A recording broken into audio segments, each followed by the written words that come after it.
I'm Jennifer Marie Fletcher. It's November 12th, 2024 at 12:34 p.m. and counting in Brandon Woods, 32312, Tallahassee, Florida.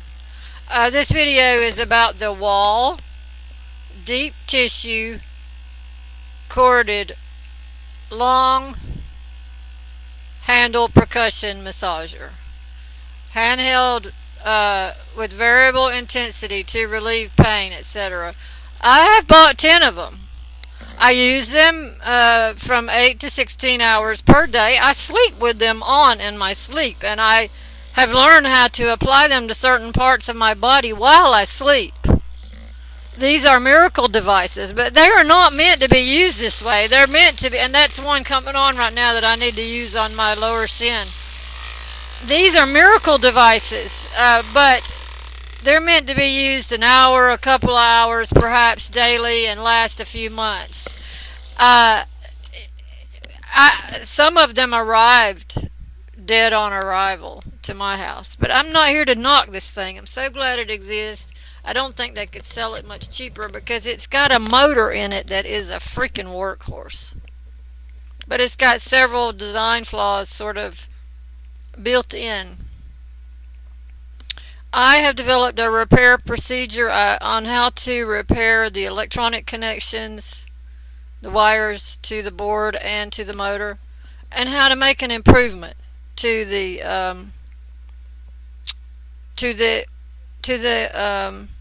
massage head where it attaches to the motor. You need to experiment with various combinations of external tooth and perhaps split lock washers and regular washers. I stack now 4 washers, and that seems to give me the longest life. You need to get aluminum tape and electrical tape, and you need to get some teeny tiny scissors that allow you to make teeny tiny precision cuts when you're reconnecting these electrical wires. There's a little stub that goes into the motor. You want to keep that stub. If you lose that stub, you're screwed for 99% of you. As long as you have that little silver stub sticking out, you can strip off a little bit of wire from those wires. And even if the wires are messed up, you can get more wires. You strip a little bit of wire, attach it to that stub, and use aluminum tape and or electrical tape to make the most secure possible connection, and it really works. Now, there's a tiny plastic sheath around that stub. If you can save that stub at all costs, do make a tiny cut in the top of it so that you can slide your stripped wire in there and then secure it with your additional electrical tape or aluminum tape.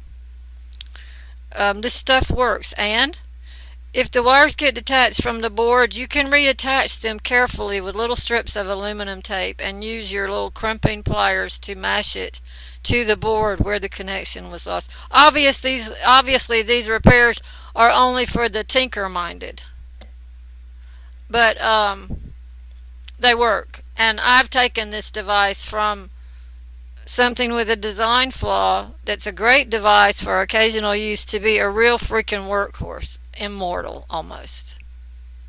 There's 6 screws that attach the plastic together. They're Phillips head screws. You need to be adept at removing these screws. Sometimes I use the electric driver and sometimes I do manual because I haven't got the right drill bit for the electric driver yet to really fit in there precisely.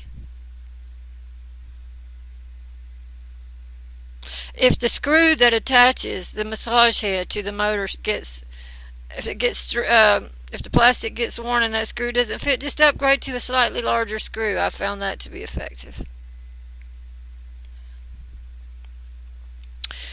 I'm going to put some photos up soon of this repair, but for now I want to say that aluminum tape, when you start to do these repairs, one of the first things you want to do is take strips, make some little thin strips, 2 or 3 of that aluminum tape, and tape the electrical cord down into its little what would you call it there, like there's a little cavity in the handle portion of this plastic thing where the cord lies in there, connects to the board. you want to use the aluminum tape to tape that down and stabilize it. You'll wrap a little bit of that aluminum around the body of your of the plastic, and you will not care that you see that aluminum because it will reduce the vibrations on that board and give the machine a longer life and make it less tedious to do this repair, which you're going to have to do periodically if you end up using this thing like I use it. Okay? Um, that flathead, you can do amazing things to your face. You can put that flathead over your ear and vibrate it, and that will make you feel 100 times better than you did before. Again, not for the faint of heart, but for people that understand their body, you can do it. But that flathead puts the most vibration onto the massage head. Yeah, obviously, because it's got the largest surface area. And the more you use the flathead, the more you'll have to do this repair. But it's worth it. You're going to find out that the flathead and the pointy head are the two most useful. I never use the other two. I'm sure they have their uses, but I never use them. What else can I say about this repair? Um,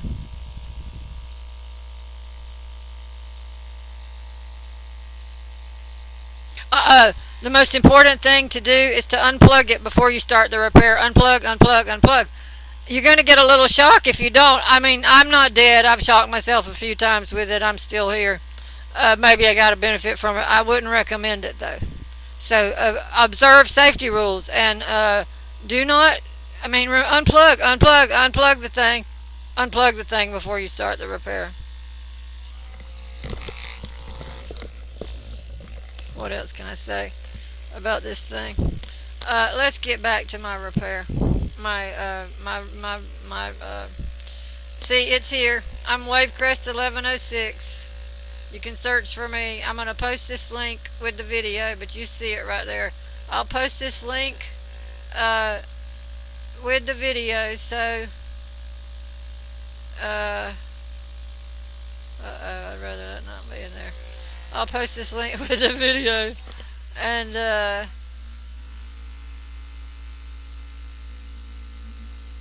you'll know what's required to keep this thing running.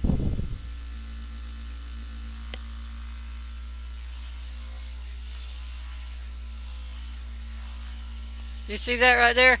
You strip the wires. You roll the stripped part into a little coil. You put it on the solder point where it was, and you take the aluminum tape very carefully and tape it over that spot. And then you're going to put 3 pieces of aluminum tape the same size over it to really hold it, make it a strong bond. And you're going to use your little crimping type pliers to crimp it down to the board. And the reason this works is because when you replace the board onto the plastic housing, it screws down and that board is stable. And as long as that board remains stable and you have put the head back in the device carefully um, with all of its rubber gaskets in place, then it holds. I'm using one right now that has this type of repair done to it. I couldn't believe it worked. I don't yet know how to solder. I have a little solder gun, but I haven't purchased the wire.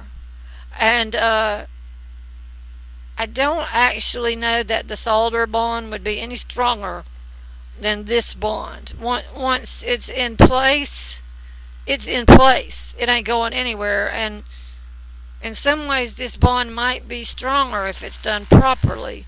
So it's up to the person to decide how they want to approach this repair. If you're a soldering expert, then you're not even going to imagine doing this with aluminum tape. But if you're not, you're going to say, maybe I don't have to throw this in the trash. I can buy a $20 roll or a $10 roll of aluminum tape, which I can have loads of fun with, and which comes in handy like the number one tape to have in your house after your clear tape for shipping is aluminum tape, because it only ends up having 100 uses. That you keep saying, I wonder if the aluminum tape will work. Yeah, it works in a lot of situations because it is sticky and has structure. It's one of the most useful things you're going to ever put in your kit. I think I'm going to end it here.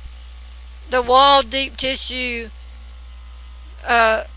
you say I purchased it 6 times, but there's another 4 times I bought it too in a different setup. Okay, that's it.